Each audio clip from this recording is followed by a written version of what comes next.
Isang mapagpalang araw sa ating lahat. Ako ang inyong lingkod, Medyo Pontius, at welcome sa ating daily devotions. Ang ating verse for today nasa Lucas chapter 6, verse 36. Sinasabi dito na, maging mabahagin kayo tulad ng inyong ama na mabahagin.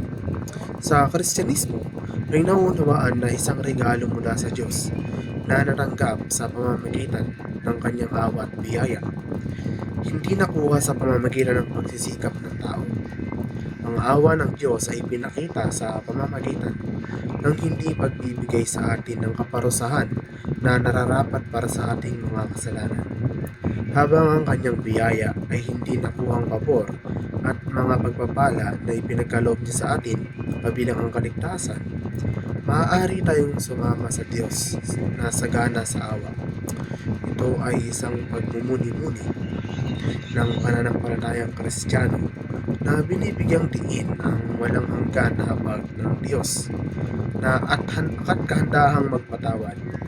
Ang konseptong ito ay nakaugat sa mga turo ng Biblia, lalo na sa mga sipi katulad ng Efeso chapter 2 verse 45 na itinatampok ang saganang awa at pag-ibig ng Diyos.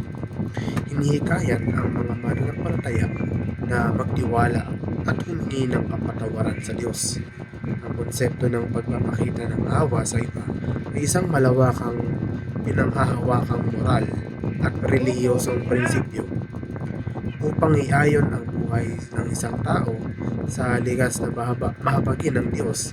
Dinangin ang pusong mahabagin at ibigay ang biyaya sa iba na sinasalamin ang sariling mga aksyon ng Diyos. Kabilang dito ang pagsasagawa ng pagpapatawad, pagbibigay ng kabaitan, at paghahanap ng mga pagkakataong paglingkuran ng mga nangangailangan.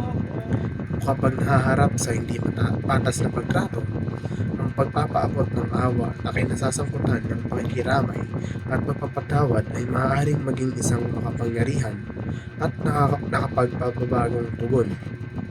Ito ay tungkol sa pagpili ng kabaitan at pag-unawa kaysa sa galit at paghihiganti kahit na mahirap.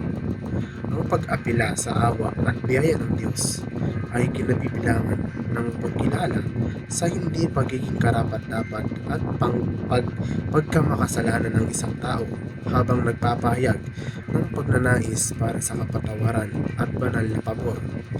Ito ay isang pagkilala na ang kabaitan at habag ng Diyos ay malayang ibinibigay, hindi kinikita, at isang pagsusumamo para sa kanyang interbensyon at mga pagpapala sa buhay ng isang tao.